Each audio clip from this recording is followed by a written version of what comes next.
How jazzed are you for not one, not two, not three, but four-man quarterback competition? I mean, I think that this is the only thing to be excited about with this training camp is to see what these rookie quarterbacks look like, truthfully, because we know who Joe Flacco is, and I think we know who Kenny Pickett is. I know there might be some people that have a little bit more excitement about him and the fact that maybe he could have a season similar to what Sam Darnold had with the Minnesota Vikings last year, and that is not something personally that I buy as a possibility because I've never thought that he was good. I never saw it with Kenny Pickett, where at least with Sam Darnold in the past, you could see a fuzzy outline of a guy that could be pretty good in the NFL. It just, he wasn't able to put it all together prior to last season for the first 16 games with the Minnesota Vikings. But I think that the unknowns are the exciting thing because we don't know exactly what Shedeur Sanders is going to look like. We don't know what Dillon Gabriel is going to look like. Maybe one of those guys pans out. And I'm not necessarily ready to talk myself into one of those guys as a franchise type quarterback, because if they were, I don't think they would have been drafted in the 3rd and 5th round respectively. But maybe we've got something. Maybe we'll find something. Maybe they'll look competent in a way that Browns quarterbacks so rarely can. You know what? Since you mentioned, I think we need to power rank the quarterbacks. We got 4 guys to pick from, right? I think that we just might have to rank them. Here we go. Are we doing this going into today? Is this expected this is into Danny's week 1? feeling. What do you feel right now? Right now, Joe Flacco, number 1. Okay. Dillon Gabriel, number 2. Oh, interesting. Shedeur Sanders, number 3. And Kenny Pickett, number 4. Oh, no love for Kenny Pickett. I think Kenny Pickett stinks. He's not good. I have seen far too many Andrew Filipponi tweets about this guy being good for me to ever think he's good. Yeah, but you're going to get a lot of tweets here in a few minutes, too, from relatives. I think you need to consider the source of those tweets, though. I've seen Andrew Filipponi's timeline. Accuracy, not a thing. Okay, my turn to rank the quarterbacks. Ready? Here we go. Numero uno, Joe Flacco. I am going to go Shedeur Sanders, number 2. Kenny Pickett, number 3. And mostly because I can't see him when he's on the field, Dillon Gabriel, number 4. There we go. There is your inaugural 2025 NFL training camp quarterback power rankings, the unofficial Ken Carman show with Anthony Lima quarterback power rankings. I'm expecting those gentlemen when they return next week to continue what I hope to have begun a storied tradition on this show, a weekly ranking of these quarterbacks. Yes, nobody will ever forget where they were when we ranked the quarterbacks there. It is a seminal moment in the history of this show. Look, the quarterbacks are going to take center stage. They always do. Look, this isn't Brady Quinn versus Derek Anderson, but it kind of feels that way. It's not Tim Couch, having to compete with just a variety of guys when he was here. But it is unique in the sense that it's a 4-man competition. I, by the way, don't buy that it's a 4-man competition. No. I have not been shy about saying that. I don't believe it's a 4-man competition, not by any stretch of the imagination. Just remember what you touched on. And I mentioned this yesterday. Let's be fair. Let's be realistic. And I know, like, for fans, that's not what being a fan is all about. But that's what I'm about. As someone who covers the team, as someone who sits in the chair here in front of a microphone, I just feel that I have a responsibility there. And I'm not going to hype guys unnecessarily, even though I know, like, fans wanted me to wake up this morning and, they're tuning in and they want me to just be all jazzed and fired up and getting behind one of these guys to be the guy this year and take the bull by the horns. I just can't do it. Too many questions. I can make a case for each of the 4 guys. I can make a case for each of the 4 guys not to be the guy. But Dillon Gabriel's a 3rd-round pick. Right. Shedeur Sanders was a 5th-round pick. Correct.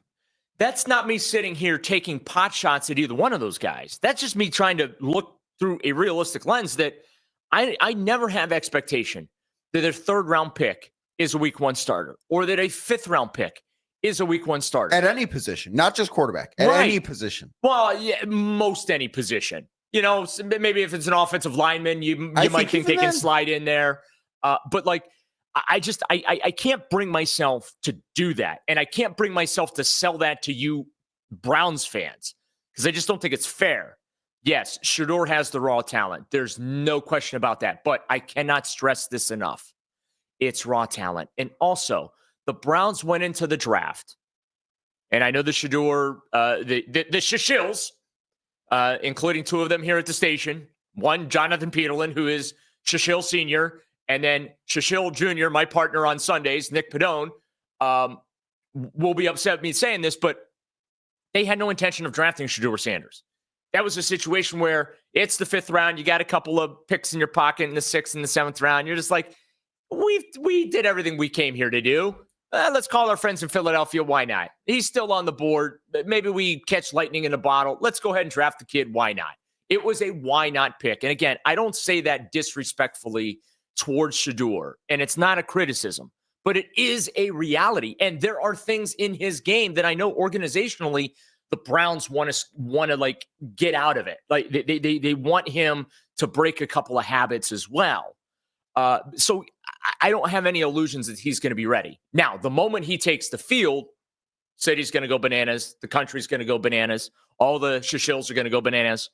But I don't feel like he's ready. I don't feel like Dillon Gabriel is ready. They like his they like the way. So what do they like about him? What do they like about Dillon Gabriel? Why was he the guy that they went with before Shedeur? What do they like after seeing him in the mini camp settings, the OTA settings, going into training camp? Why is Dillon Gabriel, I think, inside that building in Berea, more highly regarded than Shedeur Sanders is? They like the physical toolbox, and when I say physical toolbox, I'm talking arm strength. They like the mental aspect. They like how he processes. They like how he sees and feels about the game and whatnot.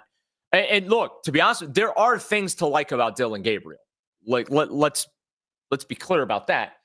But I don't think it's enough at this level to be successful. And again, it's a 3rd round pick. That's why I feel like this is a 2-man competition. It's coming down to Kenny Pickett and Joe Flacco. They love themselves some Kenny Pickett. Why? I don't get. I don't get it either. I think a lot of it has to do with that. He has some sort of the intangibles, right? He played some of the most god-awful, ugly football you can imagine in Pittsburgh. But when the 4th quarter came, despite all that, he found a way to win 6-7 games late. I think that's just anyone in Pittsburgh does that. Right. I don't think it matters who the quarterback is. The Pittsburgh Steelers do that. That's who they are. Like, he might have been successful in spite of himself and in spite of Matt Canada. Like, that's kind of... Now, the Matt Canada thing I can listen to because that guy was one of the worst offensive coordinators I can remember in the NFL. So I can listen to that aspect of things, but I cannot look at anything Kenny Pickett has done outside of really one good year as a 5th-year senior in college. And take it seriously? Yes, and say that guy is good. Like, if you look at his body of work at Pitt prior to that final year, he was not anybody that was on anybody's draft radar. Like, he was not thought of as a future NFL quarterback.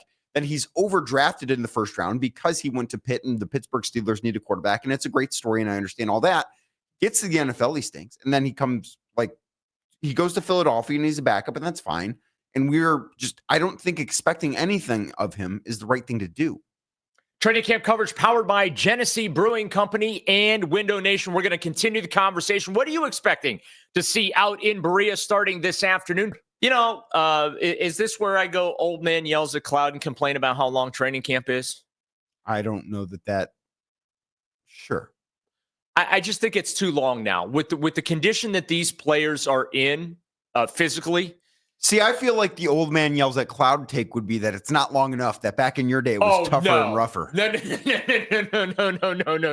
The training camp is plenty long enough. I feel that it is entirely too long. They need to shorten this thing up. Look, last open practice is August 4th. The Browns aren't going to play a regular season game. Week 1's not until September 7th. That's over a month.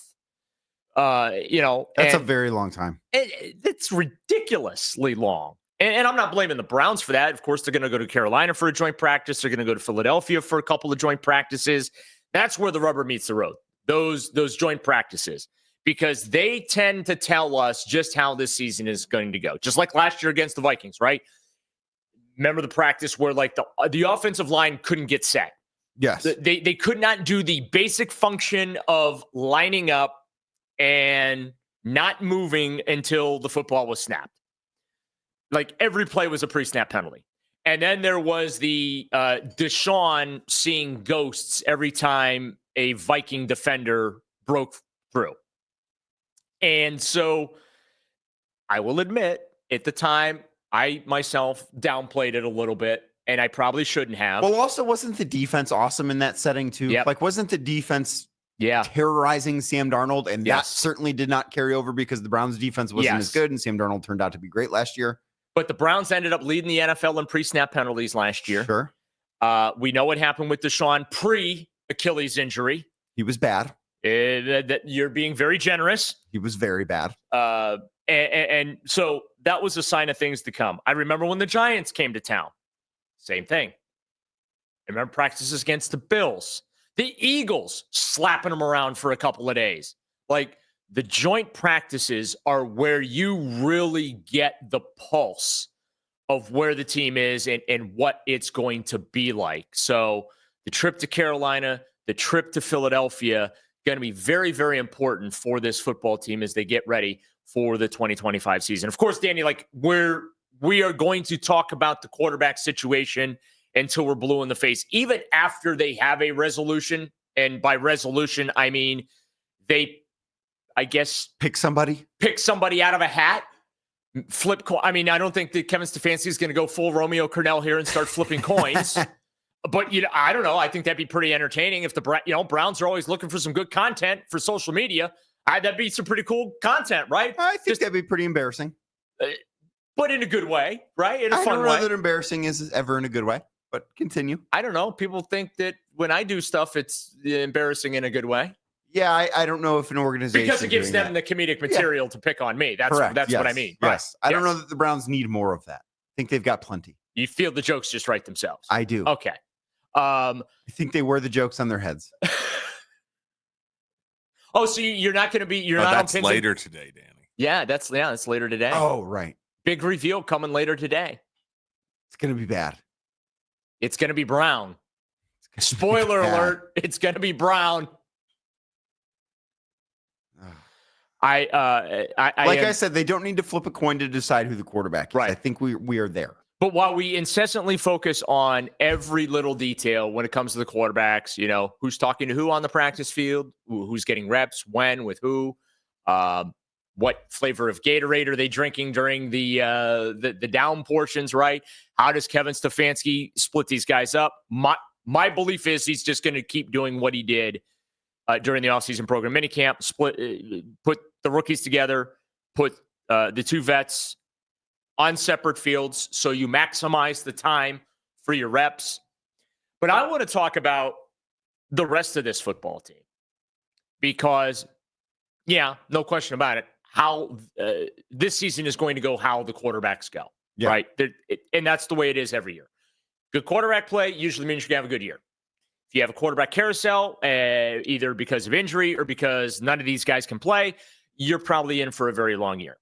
And I would argue that if we do see Dylan Gabriel and Shedeur Sanders at some point, it's been a long year. But there are other things to watch at training camp. Again, first open practice for you fans is going to be on Friday at 2 p.m. Out in Berea. I am intrigued by two position groups. I'm intrigued by the defensive line, and I'm intrigued by the linebacker core. Not so much the wide receivers. I have way too many questions about the wide receivers, and I don't know that they have a lot of answers at that particular position. Sure. But I really, Mason Graham might be the least talked about top 5 draft pick I can ever remember. And the Browns have had a lot of top 5 draft picks. They have, yes. Quite a few. It's an annual occurrence. Well, nearly regular occurrence. It's not groundbreaking when they have a top 5 pick, but no one's really talking about him. Carson Schlesinger, who was their first second-round pick. That was our 33 overall? Yeah, that was our second oh my moment. So we had 4. Yeah, I did not know who that guy was before they picked him. Yeah, we had 4 oh my moments during that draft. Trading out of 2 at Jacksonville, giving up Travis Hunter and then sliding down to 5 and taking Mason Graham, getting the Jaguars' first-round pick next year. Then Carson Schlesinger being picked in the second round. Then them picking Dylan Gabriel in the third round. And then I think you can figure out what the fourth and final oh wow moment was. And that obviously us being in the middle of an introductory press conference of their draft picks, and they trade up and draft Shedeur Sanders. And then we wrapped up that press conference in rather rapid fashion. With all due apologies to those rookies, it hit the fan in the middle of the draft, and they ultimately ended up making that trade for Shedeur Sanders. So we had 4 oh my moments in that draft. And I also, the other thing, aside from me, as far as the defensive line and linebackers, is the rookie class in general. Like Harold Fannin Jr., I think is going to be a significant contributor. Sure. But the rookie class this year, even with Quinshon Judkins going through his legal issues and the fact that he's not signed, and that's all got to work itself out, and we'll find out what the NFL does as far as his permitted availability come week 1. I honestly feel there's a lot to watch in this training camp that has nothing to do with the quarterbacks.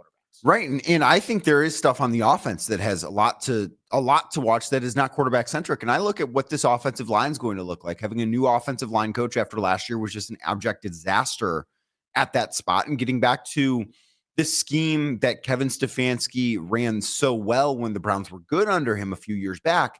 That is the one thing that I look at and say, okay, aside from the quarterbacks, could this be the thing that we look back on this training camp and say, you know what, that was a really good sign a few months ago when we do get into the season, that we saw flashes that the offensive line maybe didn't look like it did during the 2020 season when the Browns were sort of at their peak with Kevin Stefanski in this zone running system. But does it look much closer to that than it did the 2024 season?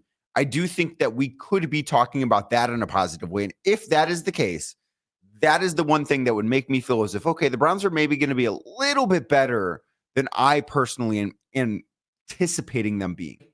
According to Mike Greenberg via ESPN's Get Up, it's one of the Browns' rookie quarterbacks. Here's what Greenberg had to say. I just looked up the definition of the word intriguing, and it says engaging the interest to a marked degree. Now, Cam Ward is going to be the starting quarterback in Tennessee. He was going to be regardless, and we're going to see how that thing plays out. The most intriguing rookie quarterback to me is definitely Shedeur Sanders, because I am, to a marked degree, interested to see, is he the player that many, like Mel Kiper, thought he was, or is he actually the guy who fell to the 5th round? And I don't know that we'll know that in this training camp, but we'll start getting that answer. I'm intrigued by that. And again, that's Mike Greenberg via ESPN's Get Up. Okay, first thing, Danny, did he really need to define what intriguing means for us? No, he did not need to do that. No, I think everyone knows what intriguing is. And I do think that Shedeur is an intriguing prospect because he's anytime you go from a guy that, as Mike mentioned, Mel Kiper had as one of the top players on the board, regardless of position when the draft arrived, to sliding into the 5th round, I think there are going to be questions about why that happened and who is right and who is wrong. So I do think that there is some significant intrigue as far as that goes. And that is something that just, he was somebody that we all looked at and said, at a certain point, we had the discussion.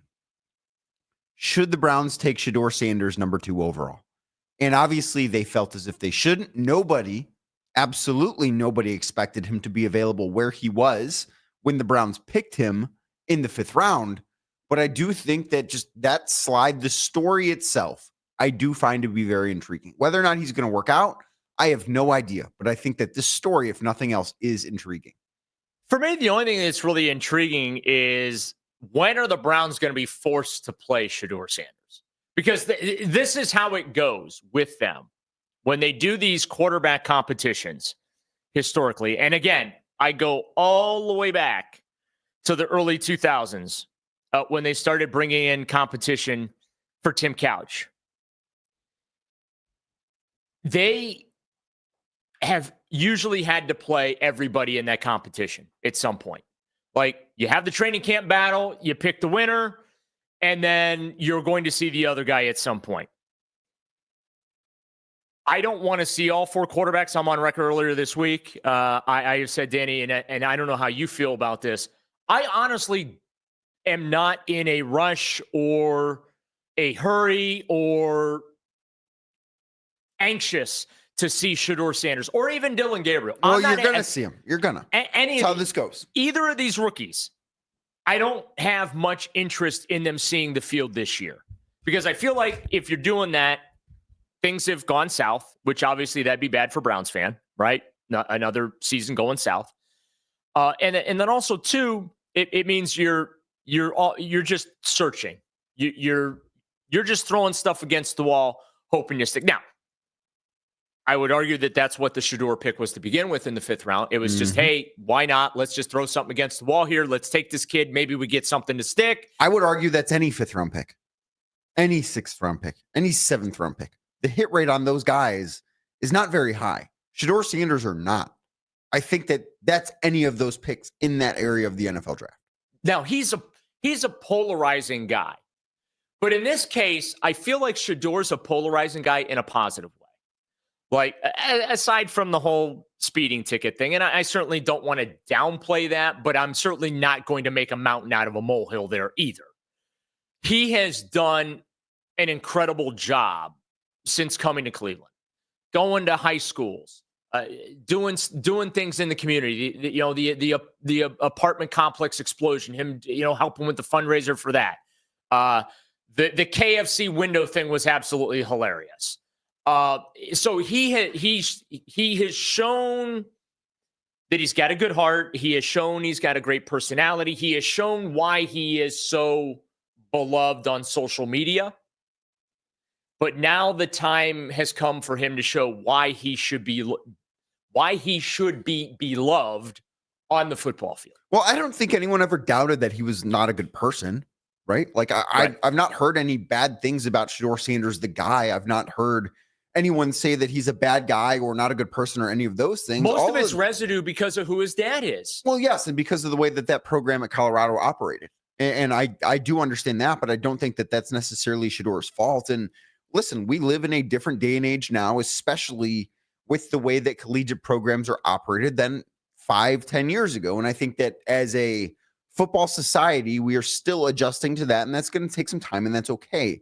The questions about Shedeur are all about whether or not he can play at an NFL caliber level. That is the thing that there are questions about. It's not who he is as a guy. I think we all know, and I think everyone should be okay with that because he does seem to be a guy that has the right intentions, and that's certainly a plus for him, but none of it matters if he can't play well enough, and we don't know whether or not he can. Should I be expecting more of these rookies, both not just Shedeur? No, because they're a 3rd and 5th round pick. Who did the Browns draft in the 5th round 2 years ago? How many 5th round picks do you expect to come in and make an impact this year? Unless they're a kicker.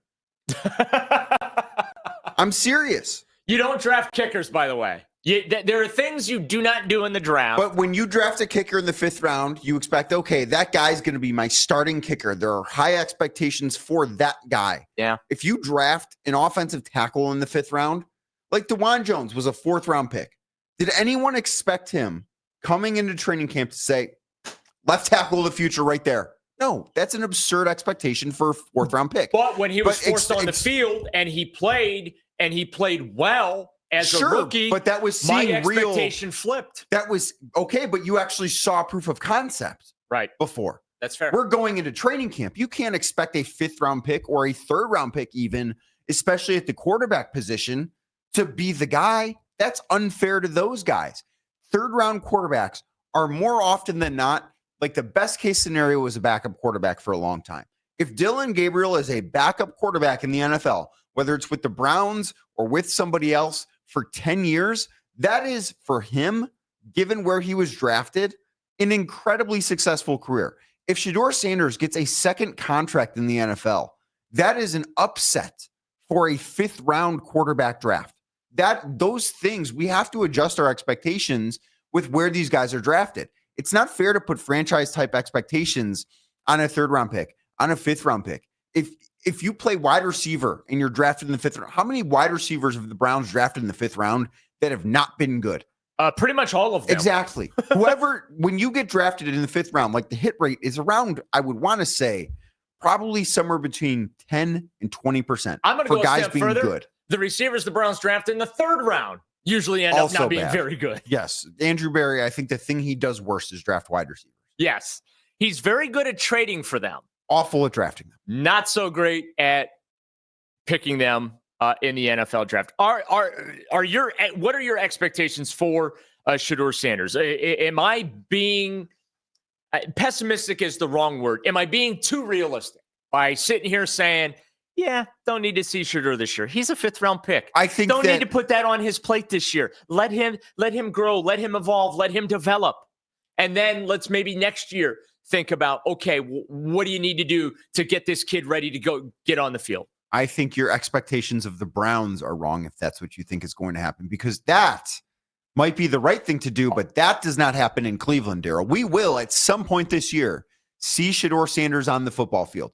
Is that fair to him? Probably not. Probably the best thing for Shedeur Sanders is to learn how to be an NFL quarterback for the next 12 months. And then 12 months from now, we talk about maybe, and the same thing goes for Dillon Gabriel.